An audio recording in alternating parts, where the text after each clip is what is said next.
사도행전 4장 사도행전 4장 13절부터 31절까지를 교독하겠습니다. 192페이지 신약성경 사도행전 4장 13절부터 보겠습니다. 그들이 베드로와 요한이 담대하게 말함을 보고 그들을 본래 학문 없는 범인으로 알았다가 이상히 여기며 또 전에 예수와 함께 있던 줄도 알고 14절 또 병 나은 사람이 그들과 함께 서 있는 것을 보고 비난할 말이 없는지라 명하여 공회에서 나가라 하고 서로 의논하여 이르되 이 사람들을 어떻게 할까? 그들로 말미암아 유명한 표적 나타난 것이 예루살렘에 사는 모든 사람에게 알려졌으니 우리도 부인할 수 없는지라. 이것이 민간에 더 퍼지지 못하게 그들을 위협하여 이후에는 이 이름으로 아무에게도 말하지 말게 하자 하고 그들을 불러 경고하여 도무지 예수의 이름으로 말하지도 말고 가르치지도 말라 하니 베드로와 요한이 대답하여 이르되 하나님 앞에서 너희의 말 듣는 것이 하나님의 말씀을 듣는 것보다 옳은가 판단하라. 우리는 보고 들은 것을 말하지 아니할 수 없다. 관리들이 백성들 때문에 그들을 어떻게 처벌할지 방법을 찾지 못하고 다시 위협하여 놓아 주었으니 이는 모든 사람이 그 된 일을 보고 하나님께 영광을 돌림이라. 이 표적으로 병 나은 사람이 40여 세나 되었더라. 23절 사도들이 노임에 그 동료에게 가서 제사장들과 장로들의 말을 다 알리니 그들이 듣고 한 마음으로 하나님께 소리를 높여 이르되 대주제여 천지와 바다와 그 가운데 만물을 지으신 이시오 또 주의 종 우리 조상 다윗의 입을 통하여 성령으로 말씀하시기를 어찌하여 열방이 분노하며 족속들이 허사를 경영하였는고 세상의 군왕들이 나서며 관리들이 함께 모여 주와 그의 그리스도를 대적하도다 하시니로소이다. 과연 헤롯과 본디오 빌라도는 이방인과 이스라엘 백성과 합세하여 하나님께서 기름 부으신 거룩한 종 예수를 거슬러 하나님의 권능과 뜻대로 이루려고 예정하신 그것을 행하려고 이 성에 모였나이다. 29절 주여 이제도 그들의 위협함을 굽어보시옵고 또 종들로 하여금 담대히 하나님의 말씀을 전하게 하여 주시오며 손을 내밀어 병을 낫게 하시옵고 표적과 기사가 거룩한 종 예수의 이름으로 이루어지게 하옵소서 하더라. 같이 읽겠습니다. 빌기를 다하매 모인 곳이 진동하더니 무리가 다 성령에 충만하여 담대히 하나님의 말씀을 전하니라. 아멘. 위기 속에서 더욱 본질에 집중하라. 위기 속에서 더욱 어디에 집중하라? 본질에 뭐 하라? 집중하라. 여러분, 우리는 다 인간인데 인간에게 근본적인 영향을 미치는 두 가지 감정의 힘이 있는데 그게 뭐냐면 사랑과 두려움입니다. 한번 따라합니다. 사랑, 두려움. 예, 사람은 어떻습니까? 좋아하는 것에 끌려가요. 그게 뭐냐? 유혹이라는 거예요. 예? 마귀는 선악과로 아담 하와를 유혹했습니다. 또 예수님에게도 세 가지 유혹을 시도했죠. 마귀가 예수님에게 이렇게 줬던 게 나쁜 거냐? 자, 배고프니까 떡을 먹어라. 높은 데서 내려오면 네가 사람들의 인정을 받을 것이다. 천하만국의 영광을 너에게 준다. 다 뭐냐? 좋아할 만한 것을 가지고 꼬시는 게 뭐냐? 유혹인 거예요. 에서는 배가 고팠을 때 팥죽 한 그릇에 장자의 명분을 팔아넘기고 맙니다. 사랑하는 것에 끌려간 거고 유혹을 당한 거예요. 그래서 우리는 사랑하는 좋은 것에 끌려가는 게 유혹이고 또 인간에게 마귀가 들이대는 것 다른 힘은 뭐냐? 두려움이에요. 두려움은 뭐냐? 무서워하는 것 앞에서 무릎을 꿇는 거예요. 예? 골리앗이 딱 나타나면 벌벌벌 떠는 게 뭐냐? 두려움이에요. 그래서 마귀는 여러 가지 문제로 두려움을 불러일으키고 특별히 핍박을 통해서 신앙을 무너뜨리고자 하는 겁니다. 오늘 본문을 보면 예루살렘에 세워진 이 초대교회에 큰 시련이 들이닥칩니다. 오순절 성령 강림 통해 120문도가 성령 충만 받고 베드로가 복음을 딱 증거했을 때 오순절날 3,000명이 회개하고 돌아오는 역사가 일어났습니다. 여러분, 한 번에 3,000명이 오면 어떻게 되겠어요? 부흥이라는 거죠. 또 4장 4절에 보면 성전 미문 앞에서 베드로가 40년 동안 걷지 못했던 그 안진뱅이 거지에게 치유를 베푼 다음에 군중이 막 몰려왔을 때 또 설교를 하니까 5,000명이 이번에 회개하고 돌아온 역사가 이어지고 그러니까 교회가 지금 놀랍게 부흥하며 새로운 좋은 일이 막 일어나는 상황인 거. 그러나 하나님의 역사가 일어날 때는 반드시 악한 영의 방해와 공격도 뒤따른다는 영적 진리를 우리가 명심해야 하는 거예요. 아멘. 한번 따라합니다. 좋은 일이 있을 때 마귀도 날뛴다. 그러니까 여러분, 우리는 지금 성령의 새바람 불어오기를 구하지만 준비를 해야 돼요. 왜? 성령의 세 바람이 불어오면 마귀도 강하게 역사하는 거예요. 예? 성령님만 역사하고 마귀는 가만히 있는 게 아니라 성령의 역사가 크게 일어나면 마귀도 날뛰는 거예요. 예? 그러니까 여러분, 우리는 깨어 있어야 되는 거예요. 그래서 성령을 통해 놀라운 부흥의 불이 붙은 그때에 베드로, 요한 두 사도는 그들이 예수 이름으로 치유를 했고 예수 이름으로 복음을 전했다는 이유로 끌려가는데 어디를 가느냐? 유대 공회 앞에 끌려가서 신문을 받고 위협을 당하게 되는 겁니다. 여러분, 유대 공회는 어떤 기관입니까? 그 공회는 얼마 전에 예수 그리스도를 체포해서 신문하고 빌라도 총독에게 십자가에 못 박히도록 넘겨주었던 유대 지도자들의 모임인 거예요. 그 유대 공회는 장난하는 모임이 아니고 실세고, 그들이 결정을 하면 이루어지는 거고, 그들은 예수님도 처리했어요. 예수님도 신문했고, 예수님에게도 모독을 줬고, 예수님을 빌라도에게 넘겨서 죽게 만들었어요. 그 공회, 똑같은 공회 앞에 예수님 심판당한 것처럼 이제 베드로, 요한도 신문을 받으면서 거듭해서 이제 협박을 당하는 내용이 뭐냐? 니네 그렇게 계속 까불면 진짜 다친다. 그러다가 너희 스승 예수처럼 죽는 수 있다.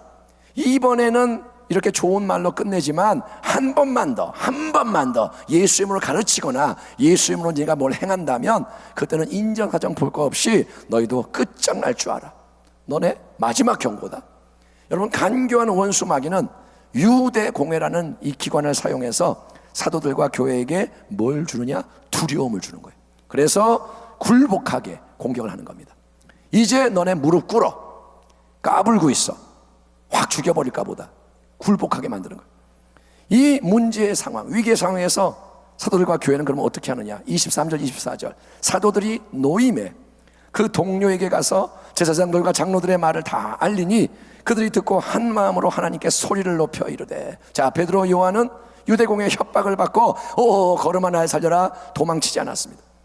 대신 그들은 어떻게 했느냐? 그들은 교회 공동체, 자기들의 동료들에게로 돌아가서 모든 것을 숨김없이 그대로 알려줍니다. 문제가 있는데 그 앞에서 눈을 감아버리고 아무 일 없는 것처럼 포장하는 것은 해결책이 아닙니다. 어떤 문제가 있을 때 덮어준다고 해결되는 게 아닙니다. 그러면 해결책이 뭘까요? 지금 위기가 왔는데 인간의 지혜를 함께 짜내고 사태 수습을 위해서 세상적인 방법으로 노력하는 게 해결책일까요? 여러분, 예컨대 지금은 유대공회가 무지막지하게 굴면서 협박을 하니까, 자, 그러면 우리 예의주시하고 있으니까 우리 당분간은 그들을 자극하지 않도록 자제합시다. 우리 당분간은 활동을 좀 중단합시다. 당분간은 전도 나가지 맙시다. 당분간은 우리 좀 숨어 지냅시다. 아니면 복음을 계속 전하더라도 이제는 좀 몰래 그렇게 행하는 방법을 찾아봅시다. 여러분, 인간적으로는 그런 게 지혜고 그런 게 유능한 거예요. 상황이 안 좋아지면 거기에 맞춰서 유연하게 잘 길을 찾는 게 지혜라 그래요. 그러나 초대교회 리더들과 성도들은 그렇게 하지 않고 어떻게 하느냐? 그들은 한 마음으로, 같은 마음으로 하나님께 소리 높여 기도하는 정도, 바른 길을 택하는 거예요. 그들은 뭐 하느냐? 같이 모여서 기도하는 거예요. 뭐라고 기도합니까? 하늘과 땅과 바다와 그 안에 모든 것을 지으신 주님, 주님께서는 다윗을 통해서 하신 말씀대로 대적들의 역사가 지금 우리 앞에 이루어지고 그렇게 있습니다. 지금 우리는 위협을 받고 있습니다. 공격을 당하고 있습니다. 주님, 뭐라냐? 이제 그들의 위협을 내려다보시고, 아멘, 아멘. 그들은 지금 뭐라느냐? 주님 보세요. 주님 계시잖아요. 주님은 위에 계시잖아요. 내려다 보시옵소서. 주님의 종들이 참으로 담대하게 주의 말씀을 말할 수 있게 도와주시옵소서. 그리고 주님께서 능력의 손을 뻗치셔서 치유가 일어나게 하소서. 이 상황 속에 능력의 손을 펼쳐주셔서 치유가 일어나게 하시고 주님의 거룩한 종 예수님의 이름으로 표적과 기사, 놀라운 일들이 더욱 일어나게 하여 주옵소서. 여러분, 이처럼 초대교회 성도들은 원수가 두려움으로 공격해 올 때 그 위기의 상황, 보이는 것에 마음을 뺏긴 게 아니라 더욱더 하나님을 향해, 더욱더 보이지 않는 그분을 향해 한 마음으로 부르짖으며 하나님이 말씀과 능력을 예수 이름으로 통해 나타내 주시기를 간구한 줄 믿습니다. 그랬더니 어떤 일이 일어나느냐? 31절을 보면 그들이 빌기를 다하며 기도를 마침에 모인 곳이 진동하더니, 아멘. 모인 곳이 진동하더니 무리가 다 성령이 충만하여 담대히 하나님의 말씀을 전하니라. 아멘. 오순절날 베드로와 요한을 포함한 120문도는 이미 성령 충만을 받았습니다.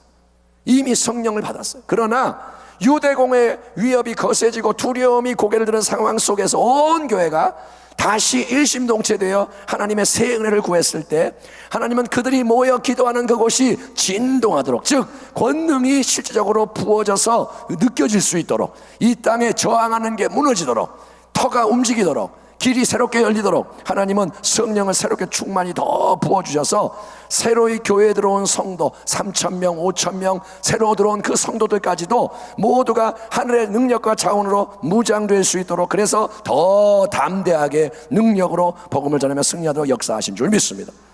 이게 뭐냐? 하나님이 우리에게 바라시는 믿음의 태도와 행동인 거예요. 이게 뭐냐? 믿음이라는 거예요. 아멘. 하나님이 기뻐하시는 믿음은 여러분, 문제와 위기가 크게 느껴질 때 두려워하는 게 아니라 끝까지 나아가는 담대한 믿음인 거예요. 아멘. 담대해야 돼요. 어떤 게 와도 담대하게 인내하며 나가는 겁니다. 믿음의 인내와 분투를 하나님 원하세요. 때로 우리 앞에 다가오는 문제 위기가 너무 크게 느껴질 때가 있어요. 작은 거는 우리가 우리 힘으로 해요. 보면 내가 할 수 있는 거는 우리가 기도도 안 하고 그냥 할 때가 많아요. 예를 들어서 내게 1,000만 원이 있는데 문제가 300만 원짜리다. 그러면 내가 1,000만 원에서 300만 원 내고 그냥 해결해 버려요. 우리는 그래요. 근데 이제 문제가 태산 같아서 내가 어떻게 할 수 없을 그럴 때 하나님은 우리에게 원하는 게 뭐냐? 하나님은 우리에게 감당할 걸 주시는 거예요.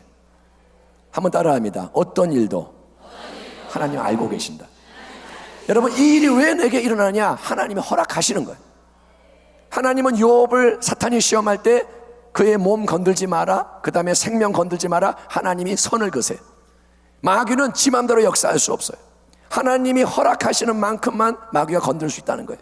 그러니까 여러분, 감당할 것만 하나님 우리에게 주시는 걸 믿으시기 바랍니다. 나는 힘이 들어요, 나는 줄 것 같아. 그래도 일단 알아야 할 게 뭐냐? 이거는 감당할 수 있기 때문에 주시는 것이다.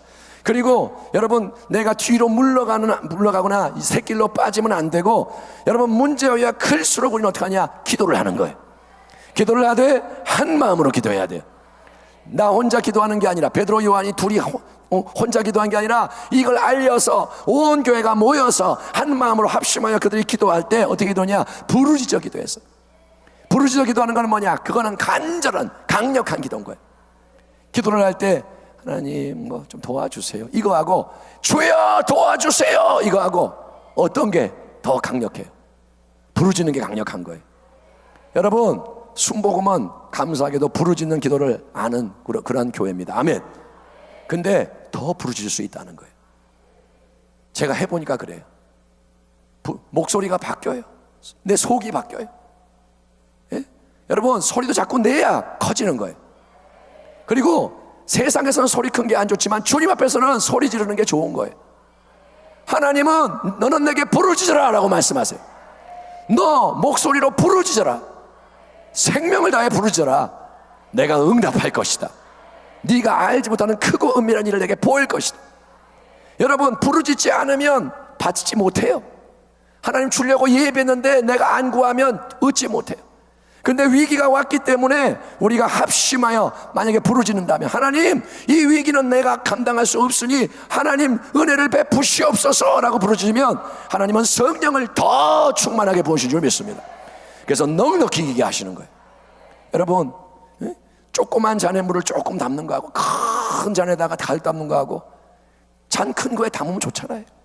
자꾸 위기 속에서 부르짖고 연합하고 믿음의 정도를 걸어가면 하나님은 더 큰 담대함을 주시고 더 큰 인내를 주시고 더 큰 능력을 주시고 더 큰 승리를 주시는 줄 믿습니다. 이거를 행하시는 분이 성령님이신 거예요. 오늘 이 시간 우리가 찬양하며 기도할 때, 하나님 오늘 합심하여 기도할 때 성령을 새롭게 부어주시옵소서. 어떤 위기라도 뚫고 나갈 수 있는 권세를 주시옵소서. 그렇게 기도하는 주의 백성 되기를 주의 이름으로 축원합니다. 하나님 감사합니다. 오늘 우리가 이제 찬양하며 기도할 때, 하나님 성령 축제는 성령을 구하는 자리, 정말 아버지 다른 거 다 뒤로 하고 이 시간이 나에게 남아있는 마지막 시간이라 생각하고 그렇게 간절하게 절박하게 주님만을 바라보며 나아가게 하여 주시옵시고, 초대교회 사도행전 4장에 일어났던 그 역사가 우리 가운데도 일어나게 하여 주시옵소서. 이 땅이 진동하게 하여 주시고 성령 충만받게 하여 주시고 담대하게 예수를 증거하며 능력으로 행할 수 있도록 우리를 축복하여 주시옵소서. 예수님의 이름으로 감사하며 기도하옵나이다.